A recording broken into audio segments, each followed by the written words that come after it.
Mika, ikwento mo nga sa amin nung nagdadalaga ka pa, kamusta ang family life ninyo? Actually po, Tita Mel, kami po ay 4 pong magkakapatid. Bali, ako po ay pangatlo po sa aming magkakapatid. Ang akin pong nanay ay isa lamang po siyang barangay health worker noon. Naglalabada din po at nag-aalaga po siya ng bata. Ang akin naman pong tatay ay isa po siyang laborer po. Oo. So kami pong magkakapatid, lumaki po kami na sanay po kami sa hirap ng buhay. Hindi naman po totally na sobrang hirap. Kami pong magkakapatid ay natuto po kaming magtinda po ng mga Oo. banana Oo, Q, oo, oo. butchi po na ginagawa Tumutulong po. kayo. Opo. Tumutulong kayo sa pamilya. Opo, yun po ay niluluto po ng aming tita tapos binibigyan po kami ng pera kapag ka po kami nakakabenta. Oo. Opo. Oo. Kami rin po ay natuto rin po kaming magtinda rin po kami ng mga bakal at bote po. Bakal at bote. Opo. Kasi po nung kami mga bata po nun, parang gusto po namin magkapera. Parang magkaroon lang po kami ng piso, pambili Malaking ng bagay lol. yun. Opo, makabili Pambili ng lollipop po. lollipop. Opo, masaya Oo. na po kaming na makabili po ng lollipop na meron kaming piso. Oo. Yun po, sa kabila po nun, kami pong mga magkakapatid ay nag-aaral naman po kami. Oo. Kahit po ang trabaho po ni Nana ay naglalabandera po, pinipilit niya pong mapag-aral po kaming 4 na magkakapatid po. Oo. Yun At po. maayos naman kayo nakapag-aral. Opo. Hindi ba? Kasi po kaming magkakapatid po ay masisipag po kaming pumasok. Ay, siya nga. Opo. Oo. Hindi po hadlang sa amin na kahit wala pong baon, hindi po kami papasok. Aha. Kayo pa yung klase ng mga anak na talagang nagpupursige talagang makapasok, ano? Opo. Di tulad may mga ibang bata, talagang kung ano-anong idadahilan eh. Huwag lang makapasok. Opo. Kayo baliktad. Opo. Bakit? Maayos ba yung pamamalakad ng mga magulang mo sa loob na inyong tahanan? Opo. Actually po ako po, hindi po ako nag-kinder. Bali, si Oo. nanay lang po ang nagturo po sa akin na magbasa at Aha. magsulat. Nung panahon po kasing yon, parang pwede ka pong mag-grade 1 kahit hindi ka po nakatungtong ng kindergarten Oo, po. oo. So, si nanay po ang nagturo po sa akin magbasa at magsulat. Oo, Ayun po. oo. Sa bahay, maayos naman ang samahan ng nanay mo at saka ng tatay mo. Opo, maayos Maayos naman po. ang samahan nila. Opo. Yun ang mga kinalakihan ninyong mga examples in life. Opo.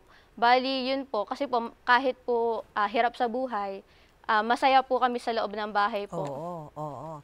Pero, kailan mo napansin na merong iniindang sakit ang nanay mo?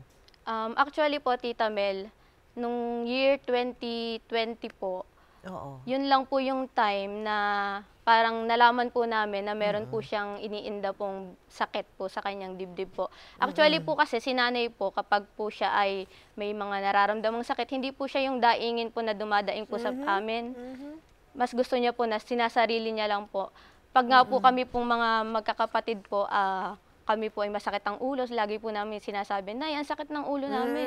Ayaw po ni nanay ng gano'n na uminom kayo ng gamot, gano'n. Parang ayaw niya na dumaing kami sa kanya kasi siya hindi po dumadaing sa amin. Oo. Opo. Pero may mga pagbabago ba kayong napansin sa kanya mula nung siya ay may diagnose na may cancer of the breast? Opo. Bali, nung una pong nalaman po namin na meron po siyang breast cancer po, malakas pa po siya nakakapaglaba pa po siya. Aha.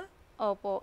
Oo. Pero habang lumilipas po ang araw, ang buwan po, doon po namin nakikita yung parang nanghihina po siya. Kasi po syempre kapag po meron kang nararamdamang kirot sa dibdib, doon yung po nalalaman na parang nanghihina si nanay po, nanlalambot po, Oo, gano'n. oo.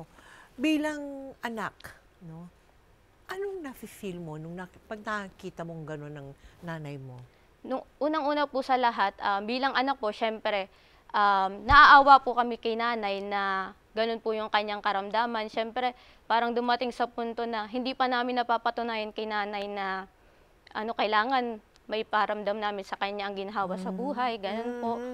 Masakit po kasi parang, syempre, pag ganung may stage na po na cancer, mahirap po para sa amin kasi parang may taning na po, ganun, nakukunti na lang po. Hindi pa Fourth stage, ano? Opo. Fourth stage na nung natuklasan yun, ano? Opo. At tinaningan na ba ang kanyang Hindi buhay? naman po. Hindi naman.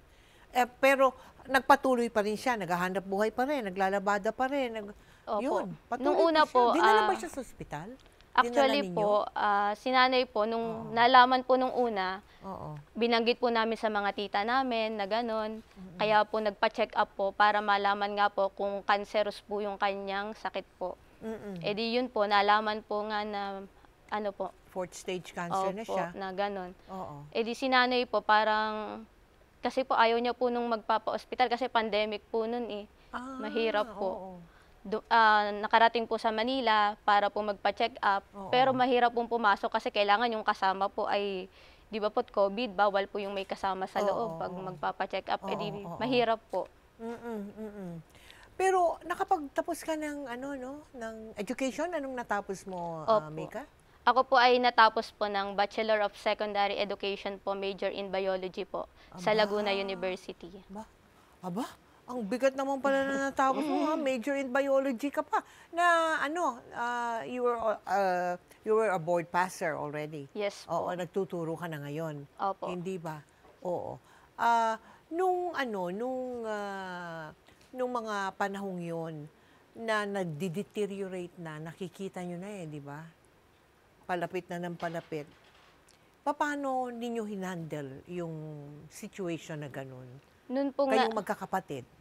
yun po, nung malapit na po siya na parang ang kanya pong katawan po ay nanghihina na po. Pumayat po kasi siya eh. Kasi po Oo. lumaki po talaga yung bukol sa kanyang dibdib po. Oo. So pumayat po siya, namamanas po yung kanyang paa, Oo. tumigas na po yung kanyang tiyan. Parang mahirap po sa amin kasi nga po, pag po siya mag-CCR po, ako po yung laging tinatawag ni nanay eh. Ginigising niya po ako sa madaling araw kapag Bakit kaya ikaw? kasi po parang ako lang daw po yung nakakatiis na sa amoy nung kanyang ano po, dumi po pag po Bakit? pinapalitan ko po siya ng diaper. Ikaw ang malapit sa kanya. Opo. Sa ganung paraan. Oh, I see. At ikaw din na nakakita ng ampaw? Ikaw ba? Yes po, ako po yung nakakita. Paano? Kwento mo sa amin. Week after po ng ilibing po nun si nanay, Oo. parang naghahanap lang po ako ng pang-ipit nun sa aming drawer po. Okay. Eh di, naghanap po ako. Pagbuklat ko po, parang may nakita po ako mga ampaw.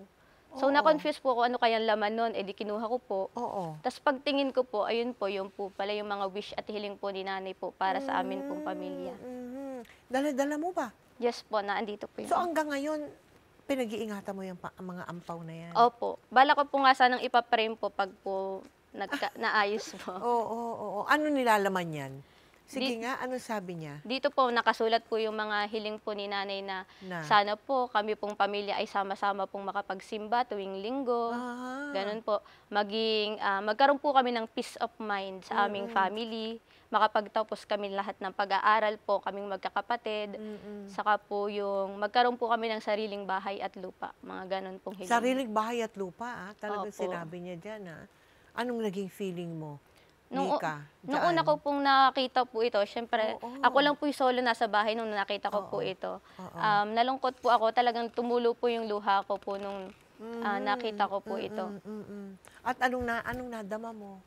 Yun po, masakit po kasi parang ang dami niya pong wish po sa aming magkakapatid Oo. na gusto niya pong ganon. Eh yun po nga lang, wala na po, huli na Wala po. na, Opo. hindi mo na Pero hindi, alam mo, ako naniniwala na nariyan pa sila. Opo. 'Di ba, Mika? Nariyan pa sila. Sa puso mo, in your heart, anong gusto mo iparating? At ikaw'y nangangako din sa mama mo, no? Na yung Opo. mga gusto niya, talagang pagsisikapan mo, no? Opo. Alin dyan ang iyong alin dyan ang nais mong magawa mo sa lalong madaling panahon? Yung una po kasi napagtapos na po namin yung bunso po naming kapatid. Ah. Bali, 3 po kasi kaming nakagraduate na po nun bago po si nanay Okay. mawala po. Yun pong bunso na po naming kapatid, pinagtulungan po namin na makapagtapos po siya. Mapag-aral. Napagtapos na ninyo? Opo, bali nung 2023 po, nakagraduate na po siya. Anang? Ano po, accountancy po ang course niya. Wow! Ang galing naman. Tulong-tulong kayong magkakapatid na 4. Opo, Napagtapos ninyo yung yung kapatid yung bunso. opo. Okay, ano pa? O ano pang Tsaka po yung magkaroon po kami ng sariling bahay at lupa. Kasi po, palipat-lipat po kami ng bahay. Nung kayo ay lumalaki pa, palipat-lipat dahil? Opo. Yung una po kasing bahay namin, nasira po ng bagyo. Oo. So, lumipat po kami sa lola po namin. Oo. Do'n po kami tumira. Mga ilang buwan lang din po, lumipat po kami. Gawa po nung aking tito po, kapatid po ng tatay ko. Parang hindi lang po maganda yung ano po, pakikipagsama po sa'min. Oo. Lumipat po kami sa bahay ng tita ko. Aha. After po ng ilang buwan, lumipat na rin po kami do'n Lumipat na sa naman. opo, Okay. sa pinag-aalagaan po ni nanay ng bata po at pinaglalabahan niya po. Pinatira kayo do'n? Meron po kasi silang bahay po na maliit lang po, Oo. na malapit po sa kanilang inaalagaan baboy. Oo. Do'n po kami nakatira po malapit. Oo. Tapos po siyempre parang nahiya na po si nanay na nakikitira po kami, kahit alam niya po na mabait po yung aming tita po. Oo. Kaya po nagpasya po si nanay na mag-ano na lang po kami, mangupahan po. Nangupahan kayo. Opo. Kaya naman pala sa puso ng nanay mo, talagang gusto niya talaga na meron kayong sariling bahay at lupa. Opo. Oo. Yun po yung lagi niya po sinasabi. Para po ngang sa bunso ko po kapatid, sinasabi niya po na yung bunso natin, yun yata ang makakapagpatayo ng bahay at lupa, ganun po. Aba, talaga naman At kami dito sa Magpakailanman talagang mananalangin at umaasa na talagang makakamtan nga ninyo. No, yung kanaisan ng mama mo na talaga magkaroon kayo ng sariling tahanan. Maraming salamat sa iyo, Mika, sa pagbibigay mo sa amin ng inyong kwento ng inyong pamilya, kwento ng pagmamahalan ng anak sa kanilang ina. Thank you. Thank you po.